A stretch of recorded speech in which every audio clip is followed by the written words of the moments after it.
Welcome to the video.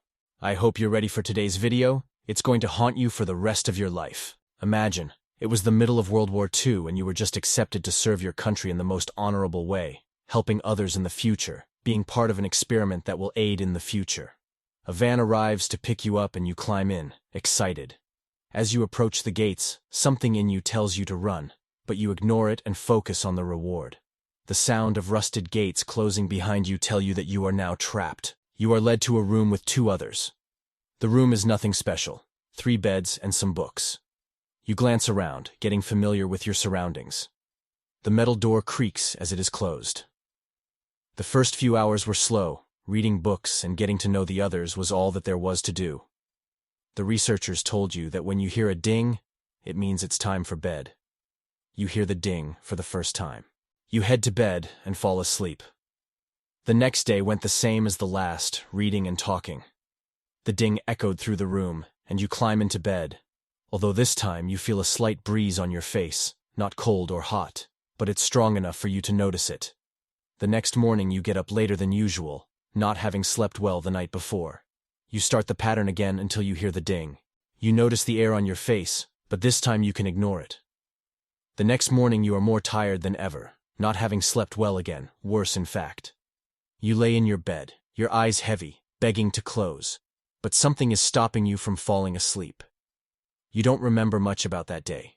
The only thing that was in your mind was hearing that ding, meaning you can sleep. The day dragged on. No one talked and no one read. You stayed in your beds, looking at the ceiling. All you could do was toss and turn that night. You start to get frustrated just wanting to go to sleep. But you can't. You feel the air on your face and start to get even more angry.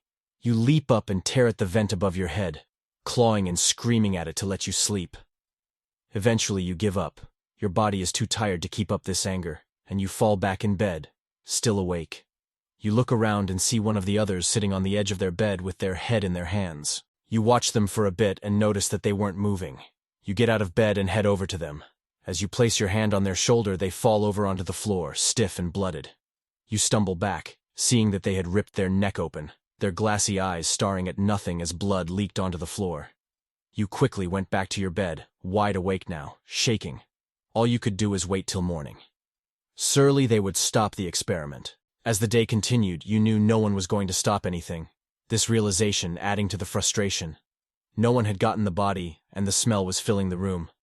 It was just you and one other person left, but the other one was starting to lose it. Each night they would walk around the room, grunting and moaning and even talking to themselves. Other night they would sit on the floor, starting at you and rocking back and forth. You knew they wouldn't last much longer, and they didn't. One night they wailed and collapsed. You walked over and there they were, laying on their back, eyes ripped out, throat torn open like the first. You grab a sheet off their bed and cover them, knowing no one was going to clean it up. You are the last one now. Alone. No sleep for several days, no food or water. You are stuck in hell. You knew you would be next and were terrified. Shaking and crying, you crawl into bed and cry out for someone to save you. You know no one is coming. As the days went on, you are getting more and more insane. Voices telling you to kill yourself. Figures standing in the room with their eyes missing and their throats torn. You were being haunted by what you had seen. You wanted all of it to end. You didn't want to see them anymore. You took a corner of a book and scooped your eye out, then the other one. Everything went black and you felt some peace. The vision stopped, but the noises had not. Wails and screams haunted you. As the screams got more intense, you lost it. You turned your ears off and collapsed. You can't see and you can't hear, but you can still feel pain. There was so much pain. You wanted it to end. You scream as you blindly lunge at anything, hoping for something sharp. You find a courier of something. You tear it and rip it off whatever it was part off and plunge it deep into your throat.